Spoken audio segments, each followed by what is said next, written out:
Welcome to the Dave Palma Show, the podcast that revives, restores, and awakens your innermost capabilities. You have the training and the talent to succeed, but do you have the guts to fail? I love what I do. When you love what you do, you want to be the best at it. Today is about the power of you. You will change the world. Find your path to success through the journey of those who have succeeded. And now, your host, Dave Palma. Hi, welcome back to the Dave Palma Show. And with me in this episode, I have a former corporate executive turned mother and entrepreneur and author of the book, The Imperfect Parent, a non-judgmental guide to raising children in the modern world. Kate Hamilton, welcome to the Dave Palma Show. Hello, Dave. How are you today? Oh, well, very well, thank you. I'm very well. Yeah, just freshened up out of the gym, and it's kind of like something I used to do all the time as a firefighter and ex-athlete, but it sort of got worse and worse over the years, and yeah, just getting back to it really. So I'm no stranger to it. How about you? Oh, I just gotten back from a trip and a little jet lagged, but you know what? It's an opportunity to do things at a different time of the day. Absolutely. Okay, well, let's get to it then. You've got this book, The Imperfect Parent. Well, I have a 9-year-old daughter who I'm looking after on my own at the moment. The mother's somewhere working at the moment in another part of the UK, but I don't want to go into that at the moment. We're talking about parenting here. So I do know I do have some struggles with parenting on my own at the moment. So could take some tips as well as give it to the audience and whoever else stumbles across this podcast on the discovery. But yeah, I was going to say, I mean, I wrote a kind of self-improvement book just based on analogies as a firefighter when I retired. And I did write a lot about the fact that I had dyslexia, because I didn't find out about my dyslexia until I was 40 years old. And not only that, but I just wanted to write this book, you know, and I was struggling to get other things where you need a lot of reading and writing done. And I got a degree in the end, you know. And I see you earned an MBA. Was that actually going to college and get it, or? Yes. So, you know, I did your traditional schooling and whatnot, and I also have dyslexia. That's why I love your podcast, because I love how you add your personal touch to it and you talk about your dyslexia. And I always keep on thinking in the back of my mind, did you know MIT says it's the secret weapon of people?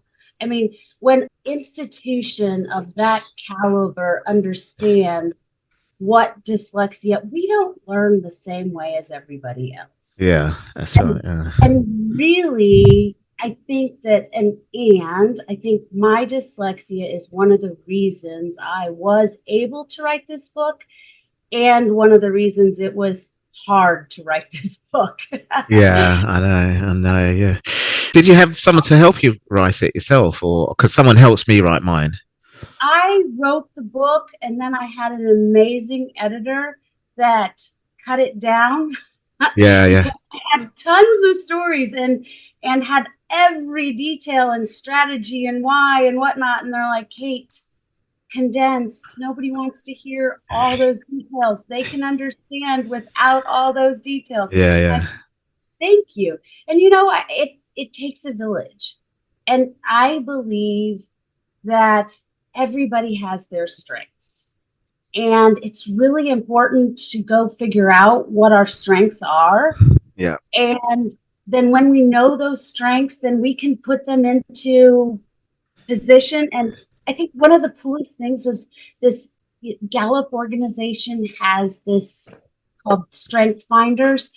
And I did it, and my kids did it, and I talk about it in my book a little. And we can be average at lots of things, but with a lot of work. But with a little work, we can be extraordinarily good at what we already have the strength at. And so figuring out what you're great at, go do that. And that's one thing that I've encouraged my kids. You know, school is wonderful, and there's lots of kids that do really well in school.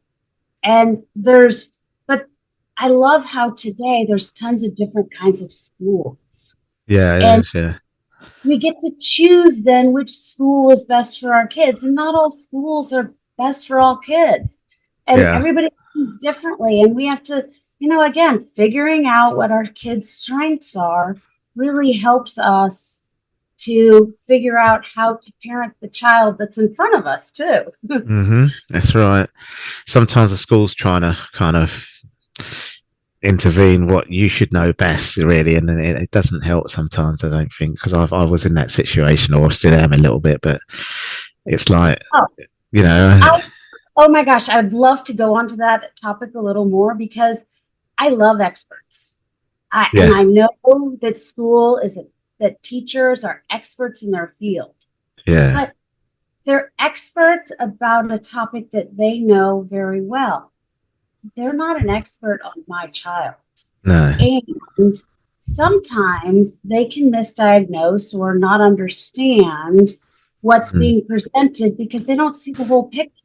They just see one glimpse in one clip. And so I really believe parents need to be stronger advocates for their kids and understand that they do know their kids really well. I mean, I'm not saying not to listen to experts. Please. No, of course not. Absolutely not. No.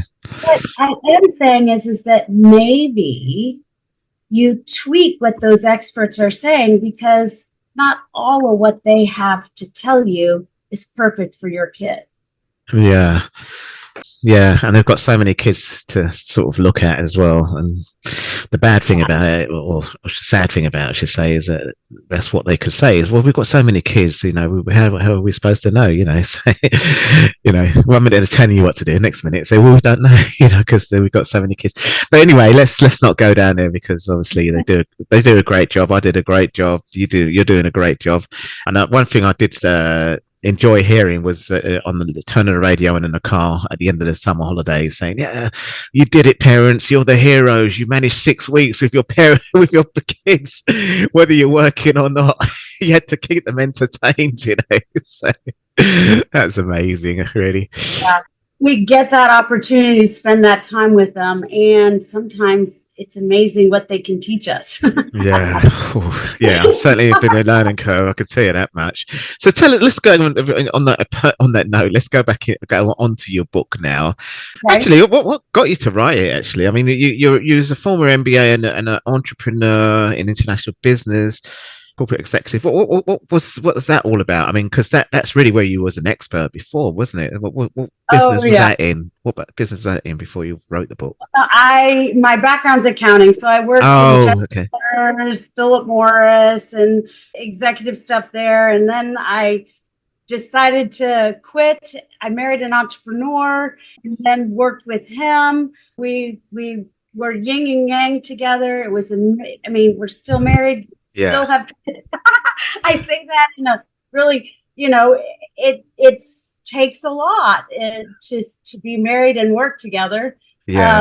And I get that opportunity every day. And so raising our kids, to me, I really found out, first of all, it was the hardest job I've ever done and the most rewarding, the most fulfilling. And it was funny because I was talking to my son the other day and he goes, Mom, you were a stay-at-home mom. I was like, kid, where did you even come up with that? I worked every day. He goes, but you picked me up from after school and that was good. And I'm like, but to him, a stay-at-home mom meant that she had the ability to pick you up after school.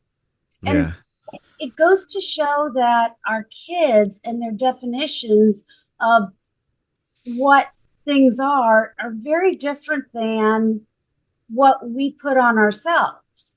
And so, I thought to a point I should have been staying at home and be a stay-at-home mom, but that wouldn't have been fulfilling to me. And this all goes back to, let me pull you all back to, why did I write this book? Is because ultimately my parents did the best they possibly could raising me in all their imperfection. And I got the opportunity to see my grandmother lived with us for a large portion of my life. And I got to see how the passing down of habits and passing down of traits, some good and some bad. And I was really cognizant of some of this passing down of things. And I wanted to, when I had kids, to be really aware and intentional about not passing down some of the bad traits and making sure I passed on the good traits. But I knew there was no way I was going to do it perfect. And I knew that failure was part of the game. But I needed to change the word failure to be a positive thing, because if you learn from your failure, is it failure or is it learning? I mean, we don't come out and start as a kid. We don't start out running. No. We have to crawl. And guess what? We fell a few times when we crawled. Yeah. And then we had to walk, and we fell a few times, and maybe we still fall when we're walking. Yeah. And then we had to run, and we fell a few times running, and we learned. Every time we fell, we learned. And if we didn't have that learning, then we wouldn't be who we are today. And so and the other thing I really, really learned, my mom was like, oh, the book says this. I just remember her saying that the book says you're supposed to be raised like this. And I'm like, well, the book's wrong. Like, I mean, the back of my head as a kid, I was like, the book's wrong. But, and so it made me really understand that we shouldn't tell parents how to raise their kids. They need tools that they then get to apply. Yeah. However they see is the most appropriate and fit for the child in front of them. Yes, and that's so right. Yeah. the book is about teaching tools. It's like, hey, one thing that a nurse told me when my kids were little, oh, if they're crying, they're not dying. Oh, that was a tool for me not to, as soon as I heard a child cry, jump up, run to save the kid, because he didn't need saving. That was just my freakish behavior. Yeah. Issue, not the child. Well, it's like the training in first aid, I've been to a mass casualty situation before, and you tend to go to the least quietest casualty because they'll be the most unconscious, not the one screaming out with, I'm in pain, come here now. They're obviously conscious. They can literally walk in wounded, but the ones that's literally saying nothing is probably on their way out if you don't get there quick. So it's that kind of thing, isn't it, really? Exactly. Yeah. And one of the things that it really teaches is that, hey, listen, you are going to get to that child. It teaches that they're not the center of attention. So when they're 2, they're not screaming, and you can tell a 2-year-old then, hey, listen, give me 1 second.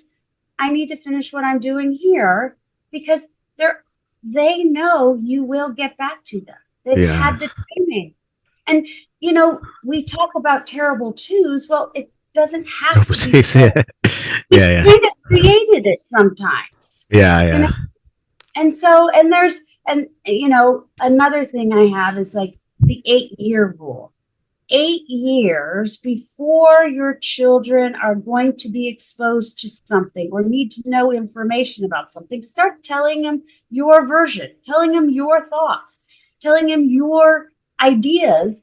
Because if you're not telling your kids what you believe about something, I can tell you, with the internet and everything else, everybody else is telling them. That's the problem. Yeah. Well, and then they feel confident when their friends start to talk about these topics to speak up, because they've had the practice time. They've gotten to speak about it with you and with your family. And, and literally we spoke in kindergarten about sex, drugs, and rock and roll, politics. Kindergarten, you sure? You must have been exposed to the wrong. No, just kidding. And okay, so my husband and I are entrepreneurs, and so in kindergarten and first grade, our kids came to us and said, "Hey, Mom, we want to do a lemonade stand in front of the house." And I was like, "Oh, a lemonade in front of the house? What a horrible idea. There's no traffic." Okay. And so, but I said to them, "Hey, listen, great idea. And here's the first hurdle you have to overcome. You don't have anybody coming by to buy your lemonade. So where else could you, when you solve this problem, come back to me?" And they're like, "Oh, Mom, back to school night at school, tons of people." And I was like, "Ooh, great idea." And then guess what Mom did? I made a kindergartner and first grader write a business plan. Because guess what? I was helping other people write business plans at the time. So why wouldn't I teach my kids? And yes, they didn't write a business plan at the same extent of somebody else, but they did write it down and understand the who, what, when, where, why, how, budget, cost of goods sold, product, price per, thing. And if you're going to do it at back to school night, what are you going to give the school for letting you do that in the contribution back to the establishment? So, they got to learn. I mean, and I don't think it's too early to start teaching them those kind of concepts. And because the earlier you teach them, the earlier they get exposed, the earlier they get to practice. And it's not about being perfect. No, absolutely. And I was told this was it's unique. Every parenting situation is unique anyway. So, and exactly what you say is like nobody knows about it apart from you. You're around it all. You got to tweak it to how the personality of the child is, and it's different to the child next door, the child, their friend over there, that kind of thing. So, absolutely. And we instituted in our family, because my grandmother did live with us. I learned a ton from my grandmother, but I was intentional about doing that with my boys. And so my husband's father taught them so much. My husband's father was a rancher, and he grew up in the middle of nowhere with cowboy. I mean, he's your original cowboy. Okay? All right. And he taught them about everything to do with cows and ranching and cattle and how to take care of them. Yeah. And he got to give his heritage and teach something that was extremely meaningful to him. And he was and create a bond also with the kids that was priceless. Yeah. No, absolutely. And then it's also interesting what you say about tools, but also when you do have those tools, well, it's the same if you have tools for anything really, but the tools are there to be used, but you use it in a way that will work. So well, that's where the parent really gets to come in. And that's my point here is that, that's why I disagree with a lot of parenting books that tell you how to do things. No, because you as the parent, you get to use the tool at the appropriate moment and time that you need that tool. Like, so one tool, words matter, and just understanding that words and how you speak about your child really does matter. And it gives them, it tells other people about your child. And guess what you say about your kid, they're going to believe.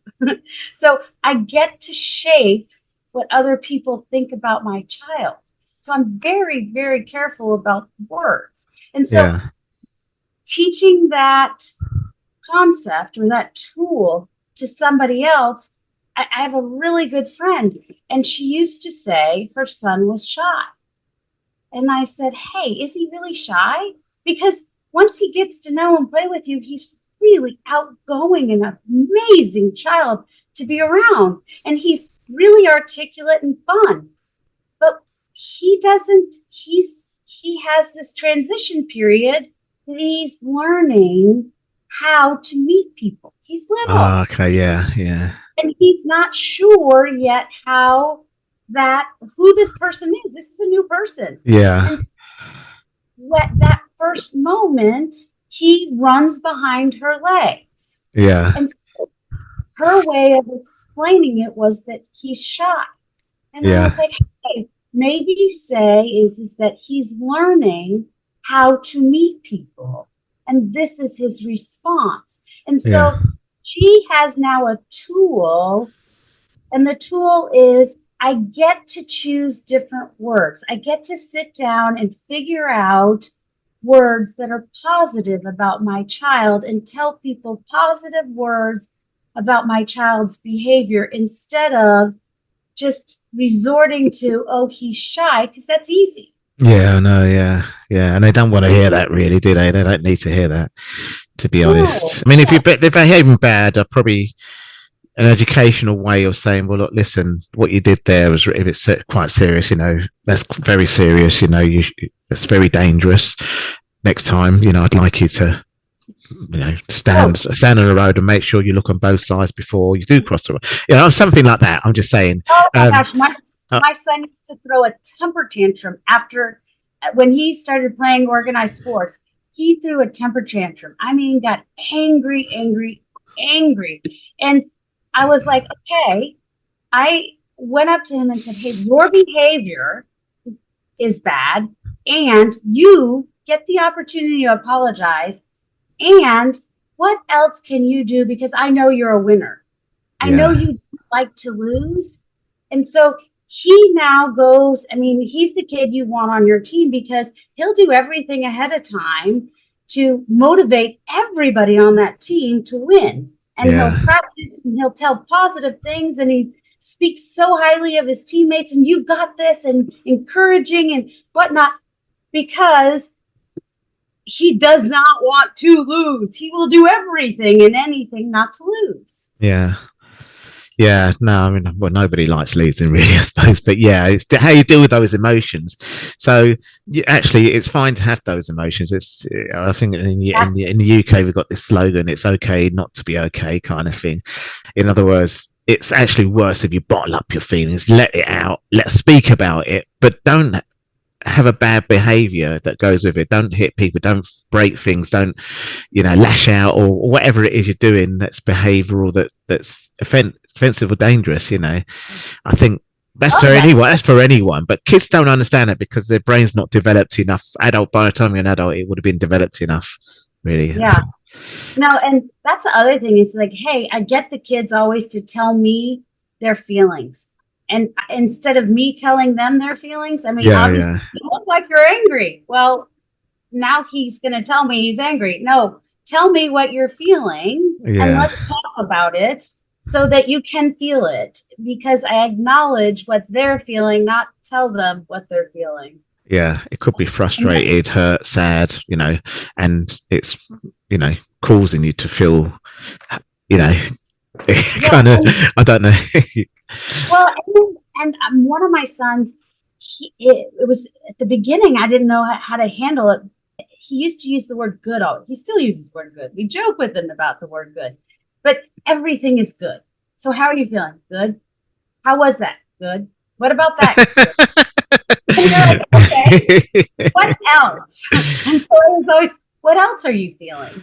What else is the emotion? Because he couldn't label them. Right. And teaching him it wasn't a strength of his, but it was something he had to understand, because he had these feelings that he did not know how to label. He did not know how to speak about, and you don't want them to bottle up. And so I would give him a sheet, and we would talk about feelings and talk about the different, what they meant and whatnot. And then I would ask him, how are you feeling? And sometimes he got really frustrated even having to do this exercise. Oh, I have to do this. I'm like, well, learning about your feelings is important. It is, yeah.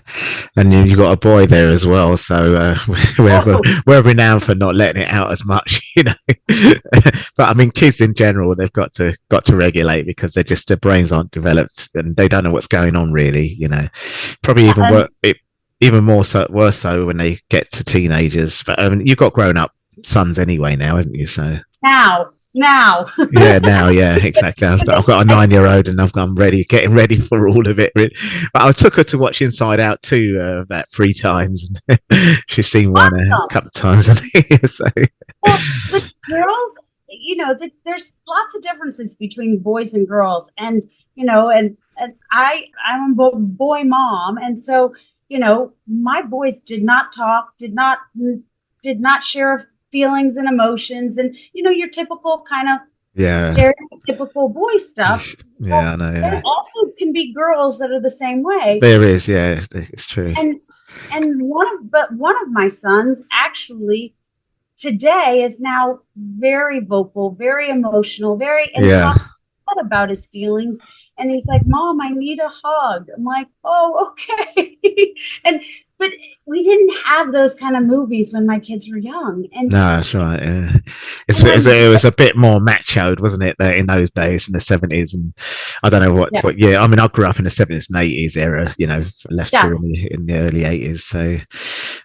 So yeah. I'm a little older, but not a lot. Yeah, but Rocky feel films was more of the thing, it's like Rocky, yeah, that kind of. It's still like that, people still like those movies, but it's not. It's not just be the tough guy. You got to now is even boys, you got to spill it out. Yeah, no, it's important, and again, I go back to the tools that I talk about in the book. I mean, fail fast forward is one of those little tools, I call it, and teach your kids early in life that failing is okay, but they get to learn from it. Yeah. And if you learn and try again, then the consequences of failing at a younger age are a lot less than failing at an older age. And an example is that I let my kids set their alarm clock for school when they were really young. And who cares if he, goes late to school in first grade and second grade and third grade and fourth grade? It doesn't matter. And, even in high school, my son, the joke was my son thought he was going to have a problem getting into college or university, as you call it, because he had so many tardies on his report card. Yeah. And I was like, you know what? You get to choose to do something about this. If it took you this long to be cognizant of it and be aware of it, that's great, because you now see that your behavior has consequences. Yeah. And it didn't hurt him to get into university, but the fact that he was aware of it, and it took him a little longer than other kids, than the other one to learn it. Yeah, I know. It's okay. Which is why everyone, it's kind of like different strokes for different folks. I did coaching and I did sports, so I had different. And even then, I learned about how coaches would treat one athlete differently to the other because of their personality, but they're doing the same event.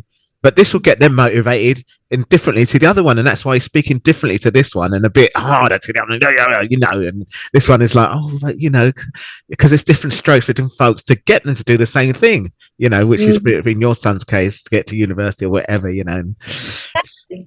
Yeah, and the other thing that I think is really important is set standards.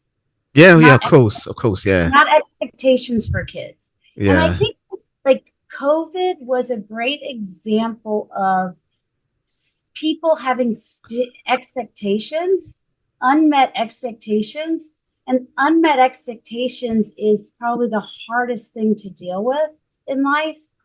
But if you have standards, you don't have to deal with that. You don't have an expectation. My kids' standard was they were going to celebrate graduation. They didn't have to worry about how they were going to celebrate it, because guess what?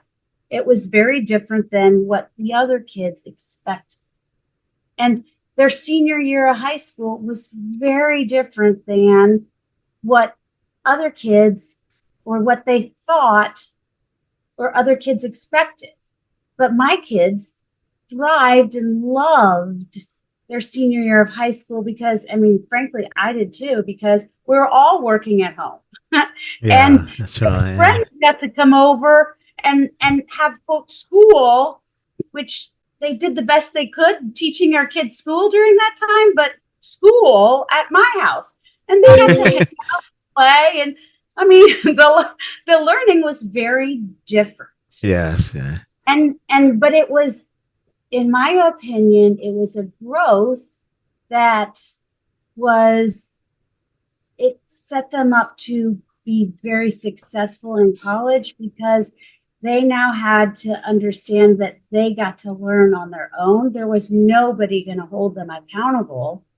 And, mom's not going to hold them accountable, because they're not my grades. They're your grades. And if you don't want to study, that's your choice, And so, but they were very prepared for college because of it, way more than I could have ever done it if they had to go to school.